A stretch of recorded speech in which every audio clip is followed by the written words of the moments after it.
A very good afternoon to all of you.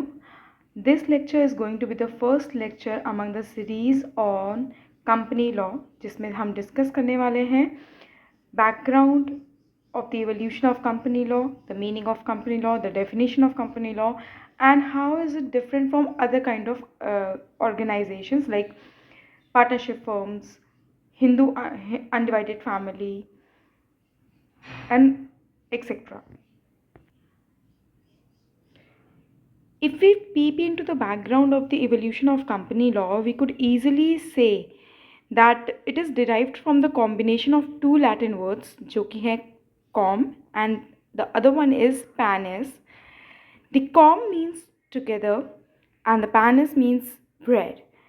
अब हम अगर इन दोनों शब्दों को एसोसिएट करें तो हम इससे ये कह सकते हैं कि इसका मतलब ये निकलेगा कि it would refer to an association of person who took their meals together. So the note here which you need to keep in mind कि initially जो ये company word था इसी कोई technical या legal meaning नहीं होती थी.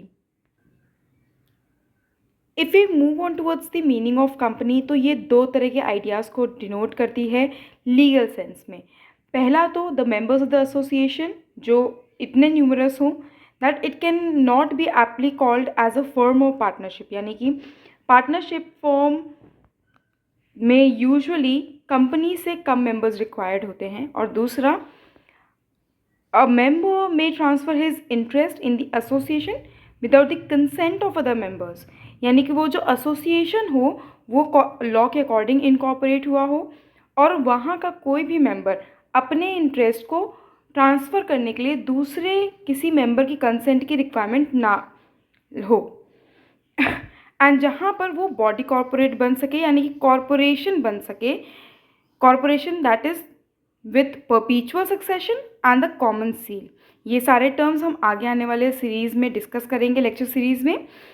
अब आप इन दोनों से बस इतना समझिए फ़िलहाल के लिए कि परपीचुअल सक्सेशन और कॉमन सील से मतलब है कि हम उस एसोसिएशन को एक लीगल पर्सनैलिटी असाइन कर रहे हैं जो अपने मेंबर्स से सेपरेट और डिस्टिंक्ट होगी. तो पहले सिर्फ दो ही मोड्स होते थे बिजनेस को ऑपरेट करने के लिए, या तो मोनोपोली के थ्रू होता था या तो पार्टनरशिप के द्वारा. But with the advancement of time and also the industrial revolution has its impact, तो उसकी वजह से जो बिज़नेस एक्टिविटीज़ थी वो ट्रिमेंडसली या बहुत लार्ज स्केल पे बढ़ गई. तो अब यहाँ पर जो मोनोपोली या पार्टनरशिप थी ये दोनों ही लार्ज स्केल बिजनेस ऑर्गेनाइजेशन की नीड्स को अनसूटेड थे, यानी ये उनकी नीड्स को फुलफ़िल नहीं कर रहे थे, क्योंकि कंपनी के केस में या लार्जर स्केल ऑफ बिजनेस में greater mobilisation of capital resources required या it involves it.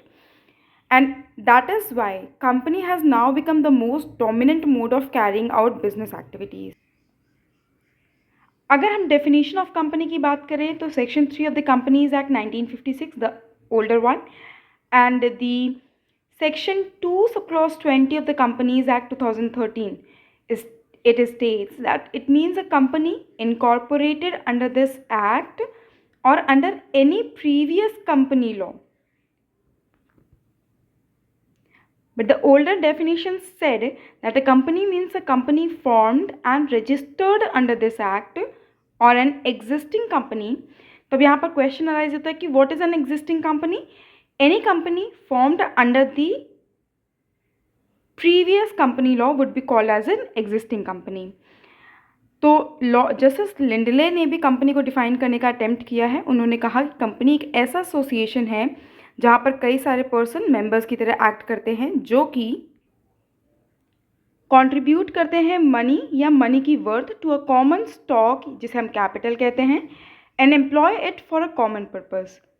The proportion of capital to which members is entitled उसे हम शेयर कहते हैं.